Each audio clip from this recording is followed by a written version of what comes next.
Welcome to LiveDaf, your online Daf Yomi Shir. Shalom Aleichem, welcome back to today's Daf, Maseches TEMURAH Daf Chaf Vav. We begin on Chaf Yom Beis at the Mishnah, which is 6 lines off the bottom of the Yomit. So this fellow says, look, I have an Oila, I have a Korban Shlamim, I'd like to make a TEMURAH off both of them.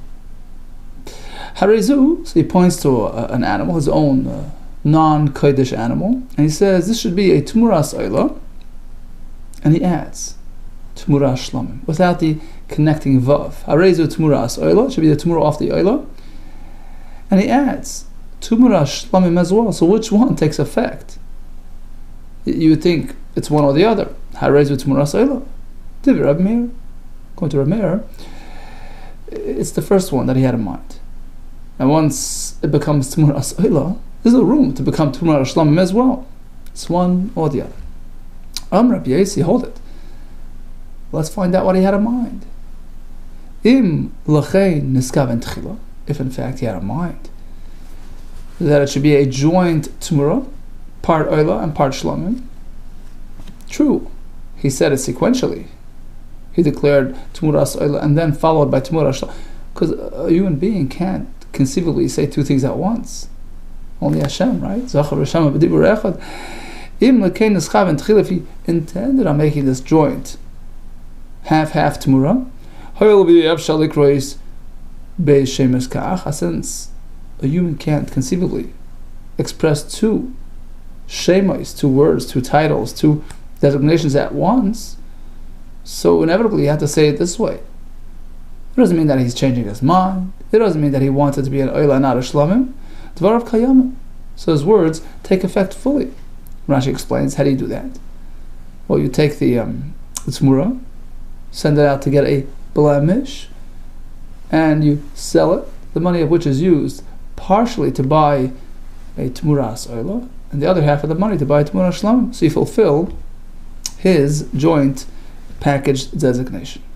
But Vimisha Amar TEMURAH Oila, however, if you concede that it was only after he declared it as TEMURAH Oila, he changed his mind. Nimlach v'Amar, he had a change of heart, and he says TEMURAH Shlamim. In this case, of course, even I agree, says Rabbi Yossi, Harezu TEMURAH Oila, because that's the first one that he said, and at the time of saying it, he only had that in mind. Turn to the next topic. Amar Rabbi Yitzchak Rabbi Yossi quotes Amar Rabbi Yochanan. It's all about mindset.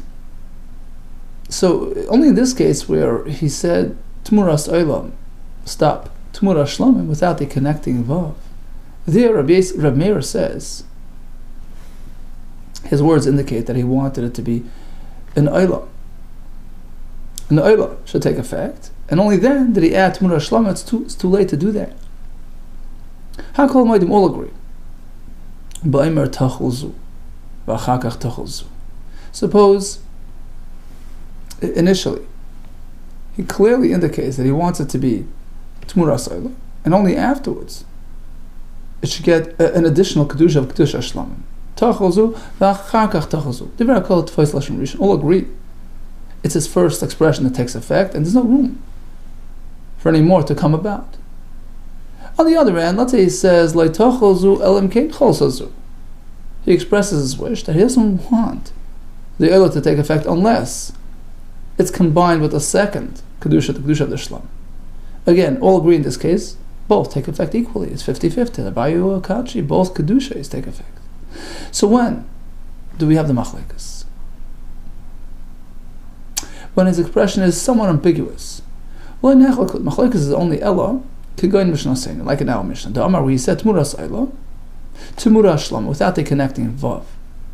Two ways to understand his intention. The Reir Savar, on the one hand, Rameir says, why don't you just say it TEMURAH Shlamim as one continuum, which would indicate it's going to be a package of half Oila, half Shlamim. V'amar, instead, he separated. He said TEMURAH Oila, TEMURAH Shlamim.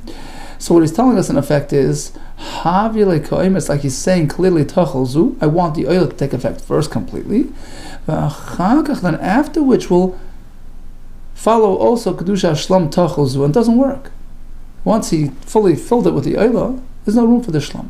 Rabbi Yossi Savar, Rabbi Yossi disagrees.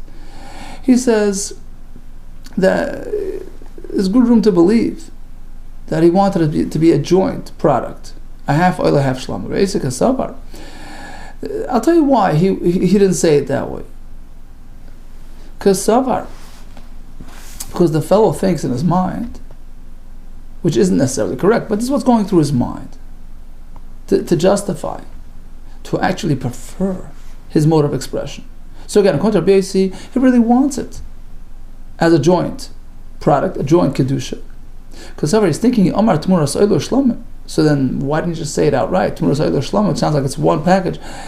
Havamina, because if I say it that way, people will think that kedusha ve'ina kreva would be understood, it would be implemented in a manner where the kedusha is there, but there's no hakrava. Because, you can't be makar of half an animal. So that's why I said it this way, kamashmas, that's why I said it this way. I said Temuras Oilo, fully. Temuras Shlomim, fully. To indicate that I want the whole animal to become a full Oilo. The whole animal to become a full Shlomim. In which case, you can be makar of it as such. And he thought that you can do that. He thought you can have an animal which is completely, chocolate and vanilla. It's completely this and completely that. Together as one. So again, your question is, why didn't he say it to Temuras Oilo Shlomim? Because he's thinking in his mind, he isn't necessarily the most learned fellow, but this is what he's thinking. If I say it that way, nobody's going to be makar on the Mizbeach. Because it's going to be perceived as a half this, half that. It can't be makar half a cup. So that's why he preferred saying it this way. Temuras, completely an oil, completely a shlam. In which case he thinks that this will bring it up to the Mizbeach as a carbon. So at the end of the day, he really wanted it to be a joint oil and shlam. That's Rabbi Yossi's opinion. Okay, so again, according to this approach in the Gemara, it's about mindset. It's about what's going through this fellow's mind. So if he says, Tachol zu, v'achakach tachol zu, all agree. The first one takes effect and there's no room for any more. It locks out the second. On the other hand, if he says, I want only one together with two, all agree it works. The question is when he says this sort of funny language, Temuras Oilo, Temurah Shlam, what do you have in mind? Rabbi Meir says the first one takes effect first, there's no room for any more. Rabbi Yossi, he meant to merge them together. Continues the Gemara. Tanur Rabbanon, there's a Gerus of Tanya, we have a brayso in support of this approach to the Machlikas. Okay, in any case, what's the story? So he says, this behemoth here, half of it will be a Temurah of the Oila, half of it will be a Temurah of the Shlamim. The Korev Oila is treated as an Oila. Divrei Meir. V'chacham Oimrim, Tirem, Acha Tistoiv, you send it out till it gets out of a mum, and in fact, it's treated like half and half. It's sold, half of the money is used to buy Temuras Oila, half for Temuras Shlam. Rabbi Yossi Aimer, so Rabbi Yossi says, hold it. It all depends what he had in mind. If he had in mind that it should be, a merged, joint effort, since it's not feasible to express both designations at once, so you have to say it one after the other, but really he wanted it to be a joint package. His words take effect, and it's half oila, half shlam. That's Rabbi Yossi's opinion, which seems to be simply a repetition of the previous shita of the Chacham. Rabbi Meir says the first designation takes effect. That's it. Chacham say it's half and half, and Rabbi Yossi adds as well, it's half and half. Rabbi Yossi Hani Rabbanan, isn't Rabbi Yossi really repeating the Rabbanan? Cool, Rabbi Yossi Katani, you're right. This is what Rabbi Yossi is speaking. So we have two opinions in the Mishnah, in the brayso. We have Rabbi Meir, who says by Temuras Oila, Chatzi Temuras Oila, Chatzi Temuras Shlamim, it's going to be completely an Oila, because that's the first thing that he said, and we assume that's the first thing that's going to be implemented, and there's no room for anything else. Or Rabbi Yossi, if you had in mind both take effect equally. So it's half and half. Continues the Gemara. Tanya Idach, we have another brayso as well. Behema chetzi oila, v'chetzi chatas. So he takes a behema of chulin, regular behema, designates it half as an oila, half as a chatas. To Karavayl, the Reb Meir. So once again, Reb Meir follows the first expression. So the first one is an oila. Now, although it was only meant to be a half oila, Rashi explains. Actually, Rashi is in the previous Gemara where we had the Chetzi TEMURAH. Rashi says because once half gets that status, so it spreads throughout. And Rashi points out that even according to the opinion that when you're magdash just a leg, it stays limited to the leg, it doesn't spread. There's such an opinion, but that's only because the leg is not a critical vital organ. But if it's a vital organ, and certainly if it's half the animal, which covers half, all those elements, it's certainly pretty vital. So once you magdash half, it spreads throughout. And Rameir, in line with his opinion, at the first designation, is what takes hold. So we designated half as an oila, even though you followed by saying v'chetzi chatas, half chatas, it's completely an oila. To Korev oila, the Rameir, Rabbi Yossi Omer, he says no, we have to reckon with both designations, Thomas, and therefore there is misa. Rashi explains because you can't bring a chatas for a person who is not obligated a chatas. Rashi says, you can't just bring a chatas for no Hilkach Thomas, you apply misa because of the chatas element within the hekdesh. Vishabin, now all agree. Suppose he went the other way. He began half should be a chatas, followed by half should be an oila. Thomas, in this case, all agree there's misa. So as the more shavin, who's in agreement? What do you mean all agree? Mani Rameir? You're referring to Rameir? Well, Pshita, of course, Rameir agrees that there's misa in this case, because the point of Rameir was Tfos Lashon Rishon. We have to adopt the first expression, that takes effect. And in this case, the first thing he said was chatas. So of course, there's no need to point this out. Pshita, Maldatem, there's room to think that maybe we're not really understanding Rameir correctly. Rameir is not based on Tfos Lashon Rishon, we adopt the first expression. In which case, it really depends on what was said first. In which case, if he said Chatzi Chatas first, that certainly gets Misa. Maybe that's not the correct approach to Rameir. The Tema, perhaps there's room to think. Ilav Dashminon, if not for him explaining this to us, then in fact, Rameir is based on Tfos Lashon Rishon, adopt the first expression, and in this case, where the first expression was relating to Chatas, even Rameir agrees that it was Lamisa. If not for explaining us that, I would think Talmud Rabbi Meir Alav Mishum Tfos Lashon Rishon. Maybe Rameir is not based on this idea of adopt the first expression. In this case, it's a chatas. Elainu Taima.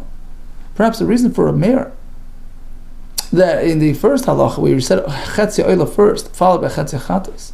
You know why, according to Rameir, it's considered a full-fledged Oila? Elainu Taima Chatas Mureves Kreva. It's because he holds that even though chatas on its own would be a problem here, because he's not chayv b'chatas, you can be makar b'chatas, which a person is not obligated to bring. But if it's a chatas mixed in with other kedusha as well, like in this case where he's mixing it with half the oila, kreva, you can bring it as a carbon since it's not exclusively a chatas. In which case, it doesn't really matter. The sequence doesn't really play a role. Afilu ki amar chetzi chatas, v'od amar chetzi oila. So whether he said Chetzi Oila first, followed by Chetzi Chatas, or the other way around, like in the second part of the brayso, Kreva, you can bring it as a carbon because ultimately it's a mix between Chatas and Oila Kamash Mandalai. The answer is no. The reason why Rameir, in the first case, where he said Chetzi Oila followed by Chetzi Chatas, says is Hakrava because it's considered a complete Oila, Tfos Lashon Rishon. We ignore the second expression. And conversely, in the second case, it reverses itself. If it was Chetzi Chatas first, followed by Chetzi Oila, in this case, Rameir will hold it as the Misa because it's completely a chatas, which is unsuitable. Tanya, we have yet another brayso regarding a similar case of a mixed kedusha amar. He points to an animal. He says, "Behemozu chetzi oila v'chetzi shlamim." I want it to be half oila and half shlamim. Kadosh v'nei kreva. So it's kadosh. It has, kedusha sagof, half oila, half shlamim. But you can't bring it as a carbon in a kreva because how do you bring a carbon half and half? Voisa TEMURAH. And in fact, it could generate a TEMURAH with TEMURAH Sekayoseba, and the TEMURAH is the same status as the original. It's a mixed status. Half oila, half shlamim, you have to sell it, etc. Mani Rabbi Yossi. Okay, so this Bryce is going on, who's Shita? Must be Rabbi Yossi, who says that we consider the whole, intent, the full package, what he said first, what he said second, and it results in a mixed, status here, a mixed designation. Pshita, says the Gemara, well, obviously, so why does the Bryce have to stress that it's Kaddish, but you can't bring it as a carbon? Obviously, if it's half oil, half shlam, you can't bring it as a carbon. Which one is it? TEMURAH say it's strictly. The point of Bryce is to highlight that the TEMURAH has the same status as the original. And it's also a mixed status. And therefore you can't be makar of it, you have to sell it and rebuy it, right? That's the main point here. The Tema, there's room to think that maybe the TEMURAH here can be brought as a carbon directly. It's true that the initial mixed carbon will not be suitable for hakrava. But maybe TEMURAH tikari. Perhaps there's room to think that by the TEMURAH, you can bring it directly as a carbon. And the Parshim explained, because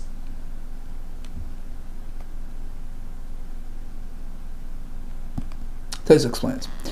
He says, Ma'od Tema, 4 lines from the bottom in Taisvis. He doesn't really mean that the TEMURAH should be half and half.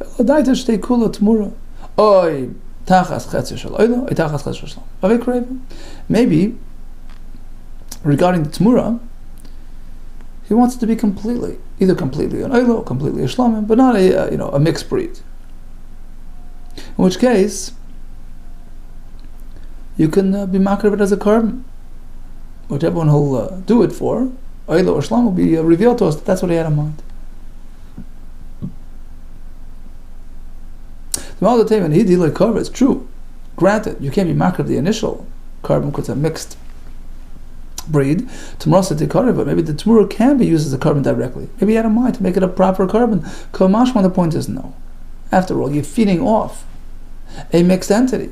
Why is the original carbon not going to be brought as a carbon? Because it's been pushed away, pushed aside, rejected. It's unsuitable. You can't conceivably be makar of a half oil, half shlamim in the same animal. And therefore, TEMURAH sanami. Without regard to what he had in mind, the fact is that TEMURAH is feeding off the original and it shares its fate. If it's coming from Kedusha Dechuya, so the TEMURAH as well, Kedusha Dechuya, and cannot be used directly as a carbon. Rather, you send it out to get a mum, you sell it, and use the money to buy 2 animals, one oila, one shlam. Speaking about the idea of dichoy, rejection, something which had been suitable and became pushed away, Amar Rabbi Yechanan, or something which was never suitable.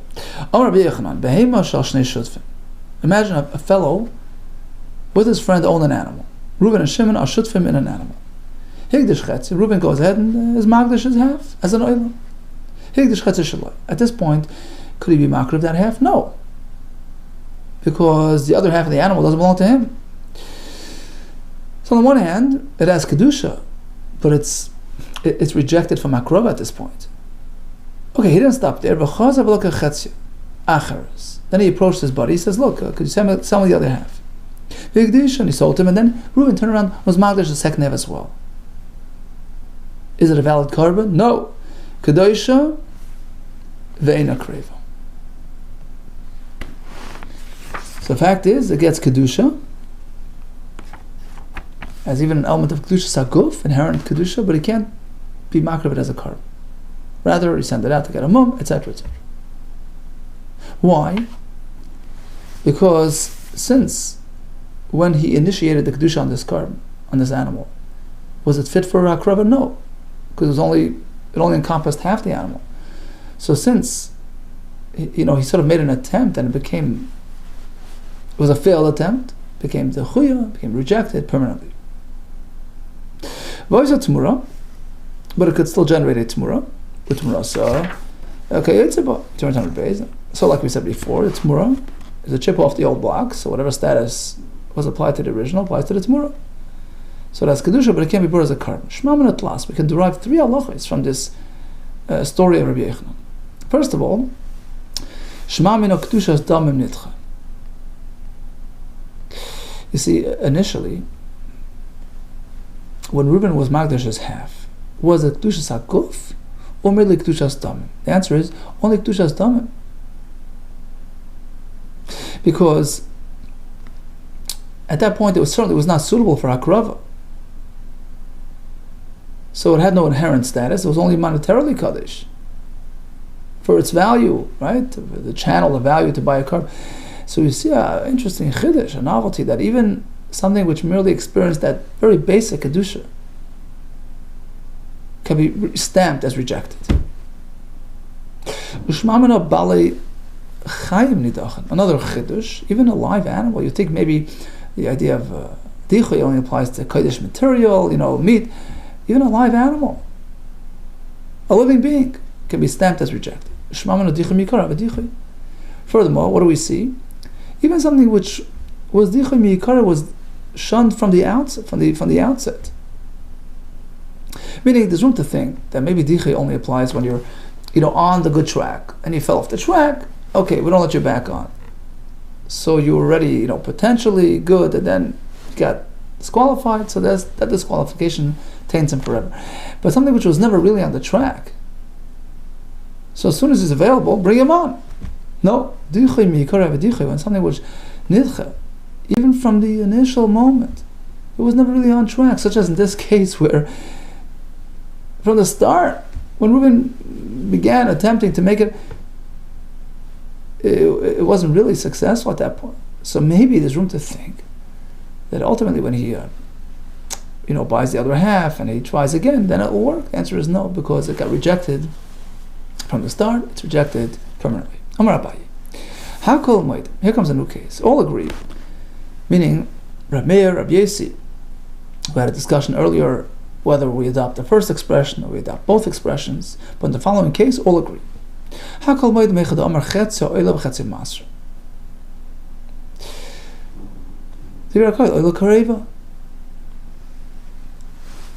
So he takes an animal. He says, I want it to be half oila and half maser. Maser is the 10th animal out of the pen, maser behema. And he wants it to be half oila and half maser. All agree, it's a full-fledged oila brought as a carbon. Why? It says Rashi, because oila has higher status than maser. Maser needs a very specific process, very specific procedure. You have to run it out of the pen, one by one, count them. So the oila concept is broader, is more far-reaching. A person can make an oila anytime, any day, right? So that kedusha stands higher than the chad, overrides the maaser, and you have a full oila. They are called oila kriva. Hey chadam chetzi t'murah v'chetzi maaser. Rashi adds the same would apply if it's half oila, half t'murah. He turns to an animal and says, I want it to be half oila and half t'murah. Oila stands higher, and Rashi says, because to make a t'murah you have to have the original carbon.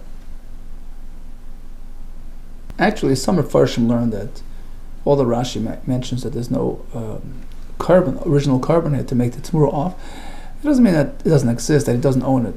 It's not around, it's not in front of you, it's back at home. So now we have to evaluate. Do we adopt the Kedushas Oila, which is a direct Kedusha, which he declares directly on the animal, or Kedushas T'murah, which is sort of indirect because it relates to an animal that's not here? Conclusion is Oila overrides. So that's pretty clear. Oila takes precedence over Maaser and over T'murah. Taisus asks, he brings Rashi, he says, if there's no animals coming out of the pen, then Maaser Behema, it's a non-starter. You can't just make Maaser Behema out of the blue. It has to be through this procedure, through the counting, So Taisus learns different than Rashi, and some want to say Rashi means that too. In any case, Taisus explains that he was actually counting his animals out of the pen. 1, 2, 3, 4. And he says, look, that 10th one, as he's coming out, he only becomes Kaddish when he comes out, Rubai, most of it. But as he begins emerging, I want it to be an oila. So now you have to evaluate. which kedusha stands higher? The oila or the maaser, which is about to be generated? So on that the Gemara says that oila is a higher kedusha, that stands higher. Higher level carbon, right? It's kacheri kadashim, goes directly to the mizbeach. That's how Taisus learns the Gemara. So again, let's go back. Omar by Hakol Moedim all agree. Echad Omar, if he declares as follows: Chetzio oila, chetzio maaser. I want this animal to be half oila, half maaser. TEMURAH kreva, all agree it's full-fledged oila. Now let's say it's a choice between TEMURAH and maaser, which are both sort of not on the highest level. If it's TEMURAH versus maaser, so they're pretty much in the same plane. What's the status here? Shall we say TEMURAH kreva, TEMURAH takes hold, shekein hegitz b'chol kachim, because TEMURAH has a broader reach. It applies to all karbanos. You could be makadesh, TEMURAH off any carbon, as opposed to maaser behema, which only applies to your own private animals. Okay, so maybe TEMURAH stands higher. Right? TEMURAH by definition is involving a carbon, so maybe it's a higher level, something of a higher level. Whereas maaser is simply taking your regular animals and declaring it as maaser. On the other hand, you could say maaser kreva. Perhaps it's treated like a maaser behema, because maaser behema has an advantage over TEMURAH. Shekem mekadosh lafanav alachrav, because the fact is that the maaser behema status applies not only to the 10th animal out of the pen, it could apply even to the 9th or to the 11th if you mislabeled them, as we discussed back in the Bechiris. So it has a broad reach, which TEMURAH doesn't have. Teku. So which one stands higher? We'll leave it unresolved. Let's just recap the daf before we continue. We had a big machlokes between Rameir and Rabbi Yossi. Which lashon do we follow? The first, that's Rameir's approach. Because Rabbi Yossi, if you had in mind both, becomes a joint product, half and half. We quoted Rabbi Yechanan that in the case of TEMURAH Oila, TEMURAH Shlamim, if he said clearly I want A and then B, all agree A gets applied and there's no room for B. On the other hand, if he specified I want A and B in conjunction, all agree it's half and half. It's only when he said TEMURAH Oila, TEMURAH Shlamim, which is sort of obscure in terms of what he had in mind. Here we have a machlokes. Rameir says first one was meant to be applied and then only the second one, which is too late. Rabbi Yossi meant both in tandem. We have a couple examples of the obscure language, which was linked to the machlokes Rameir and Rabbi Yossi. We had a case of a fellow was magdish a carbon as a chetzio oila, chetzio shlamim. It's kaddish but not karev. It's more as the same status. We went to the sugi of dichoy and we discussed pitting oila against maaser and pitting TEMURAH against maaser, which was left as a take. Now we learned so much about TEMURAH. What happens to the TEMURAH? What do you do with the TEMURAH? But how do you make a TEMURAH? What kind of language is used to generate the TEMURAH? Now before we continue, before we begin the Mishnah, we're meant to know that there are two distinct processes that we're going to talk about in the next sugi. One is called chilul.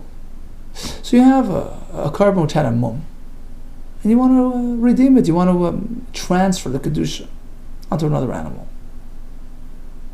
Once it gets a mum, it gets downgraded to kedusha's damim. It's only kaddish for its value. So you channel the money, over to a good carbon. You bring that as a carbon instead. So that's the chilul process, transfer, conversion. Then there's something called TEMURAH, a whole different system. So although perhaps he had in mind to make a switch, to make a swap, it doesn't work that way. Says the pasuk. The original and the copy have kedusha. So the original retains its kedusha, and the substitute, so to speak, draws kedusha from the original. So the kedusha sort of expands over to the TEMURAH as well. A different system. It's not in its stead, it's an expansion. So what language do you use to affect a TEMURAH, and what language do you use to affect a chilul? Says the Mishnah. Harizu tachas. So he points to his animal. He says, I want this to be instead of the oila there. TEMURAH asu. Chalif asu. How is it TEMURAH? That's the TEMURAH language. Okay, so that in that case TEMURAH takes effect.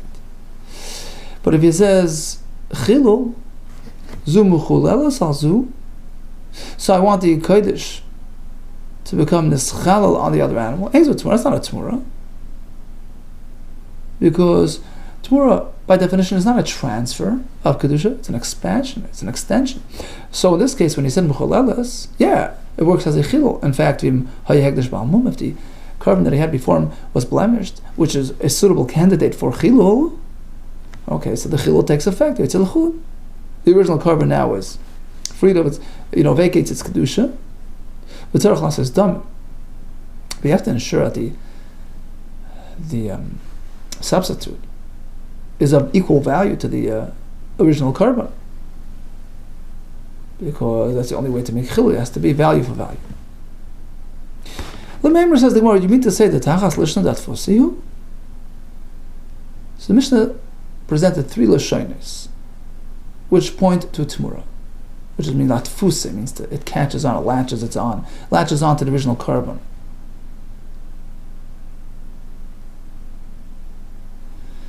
Tachas, TEMURAHs, and chalifas. Is that so? Remember, do you mean to say the tachas lishna dat fusiyu? The lashon of tachas is not chilul, is not instead, not a substitute. Latfusiyu, it latches on, it attaches itself, it draws kedusha from the original one, as per the TEMURAH process. Lishna latfusiyu, varminu have a kasha. From a brayso where it indicates that tachas is actually a term used for chilul, for transfer of kedusha, for swapping, for aminu, koche bedek habayis. So you have an animal which is bedek habayis, belongs to the treasury. It's not carbon. Has kedusha as damim. V'amar, puts another item, another animal next to it. And he says, chalif azu. So this should be the exchange for the koche bedek habayis. TEMURAH asu. I want it to be a TEMURAH of the original. It doesn't work, because these l'shonos, chalifa, and TEMURAH are TEMURAH related, and the bedek habayis can't make a TEMURAH. Rashi brings the Gemara back on the Yud Gimel. Koche bedek habayis doesn't have the ability to generate a TEMURAH. But here come 2 more l'shonos. Tachazu or mechulelas alzu dvar chayam. In this case, his words hold true.